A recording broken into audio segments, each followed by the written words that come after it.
안녕하세요.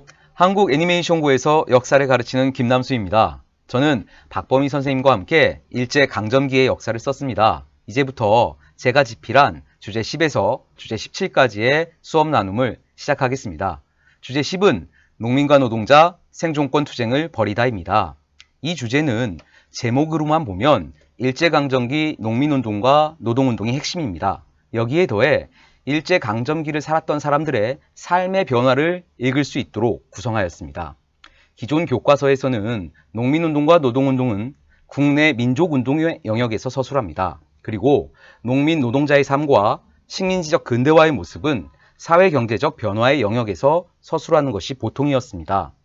떨어져 있던 이 두 개의 소재를 하나로 합친 이유는 식민지의 이중적 모순을 드러내기 위해서입니다. 1차 시로 운영할 수도 있지만 2차 시로 설계하면 더 풍부한 수업이 가능합니다. 주제 열기에서 제시한 자료는 철도와 시계가 등장하는 신문 광고입니다. 철도와 시계는 근대화의 상징입니다. 또한 일제가 강조한 시간관념의 대표적 유산이기도 합니다. 1920년대부터 강조된 시간관념은 노동자들의 노동 생산성을 높이기 위한 조치였습니다. 이를 위해 1921년에는 시간의 날을 제정하였고 다양한 방식으로 이를 기념했습니다.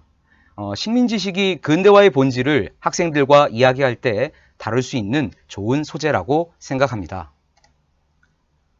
식민지 도시는 어떻게 바뀌었을까?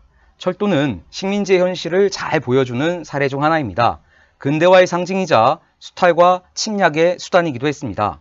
이러한 철도의 성격을 잘 보여주는 질문이 날개 지도 밑에 있는 질문에 나와 있습니다. 경성에서 부산으로 가는 기차는 상행선일까 하행선일까? 정답은 당연히 상행선입니다. 열차의 운행 방향은 현재는 서울이 중심이지만 일제강점기에는 도쿄가 중심이었기 때문입니다. 이 질문 하나로 식민지란 이런 것이다를 보여줄 수가 있습니다. 덧붙여서 해당 학교와 가까운 지역의 기차역을 예를 들어서 전통도시의 쇠퇴와 신시가지의 개발에 대해 이야기할 수도 있습니다.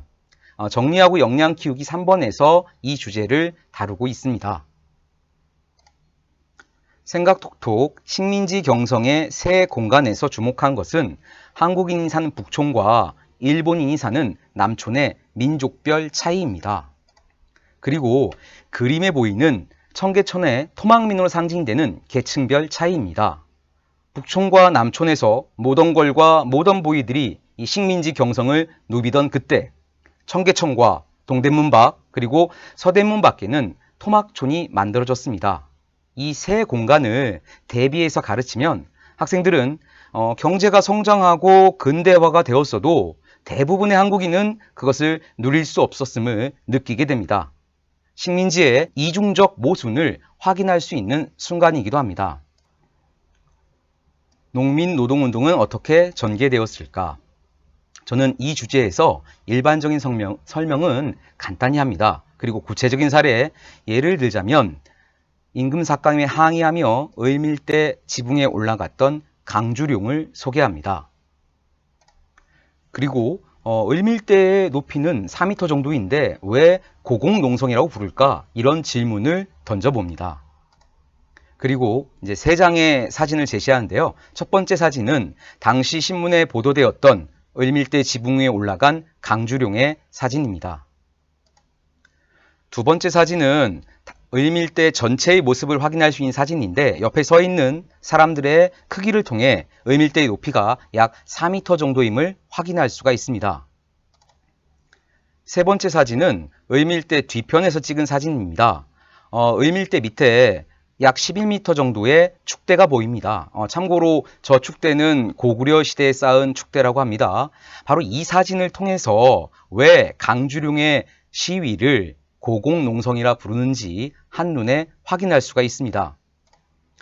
또한 강주룡을 인터뷰하고 채공녀로 기록한 오기영이라는 역사의 주인공을 다시 소환할 수도 있습니다. 우리 교과서 맨 처음 한국사를 왜 배워야 할까에서 이미 한번 언급했었습니다.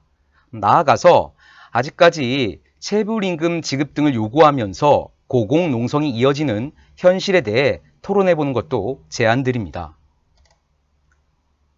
날개의 신순남의 연작 레퀴엠 한민족 유민사는 스탈린에 의해 자행된 중앙아시아 강제 이주의 아픔을 고스란히 담아내고 있는 작품입니다. 작품 설명을 보시면 이런 말이 있습니다. 우리는 노예였습니다. 노예에게는 이름도 민족도 없습니다. 이런 작가의 말이 등장합니다. 참 가슴 아픈 말입니다. 이런 작가의 말을 또 다른 레퀴엠의 그림을 통해 확인할 수 있습니다. 이 그림에서는 사람들의 얼굴이 그려져 있지 않습니다.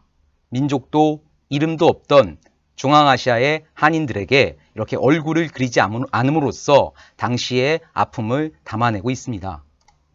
저는 학생들에게 왜 신순남은 이런 말을 했을까? 이런 질문을 던지고 싶습니다. 그 대답을 찾기 위한 기초 안내로 생각톡톡에서 디아스포라는 개념을 소개하고 있습니다.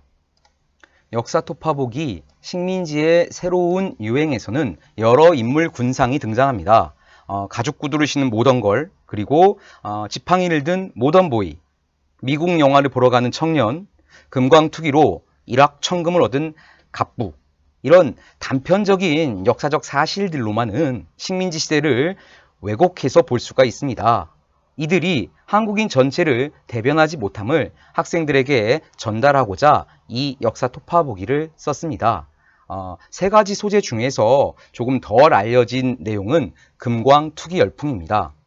이 소재를 다룬 황금광 시대라는 책을 선생님들에게 소개합니다. 이 책 속에는 우리가 알고 있는 채만식이라든가 김기진 그리고 방응모가 등장합니다. 지식인부터 가정주부까지 금광에 투자했던 당시의 현실은 오늘날 부동산 투기 열풍과 또 오버랩됩니다.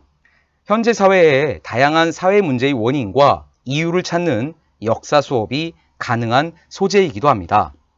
이것으로 주제 10 수업 나눔을 마치도록 하겠습니다.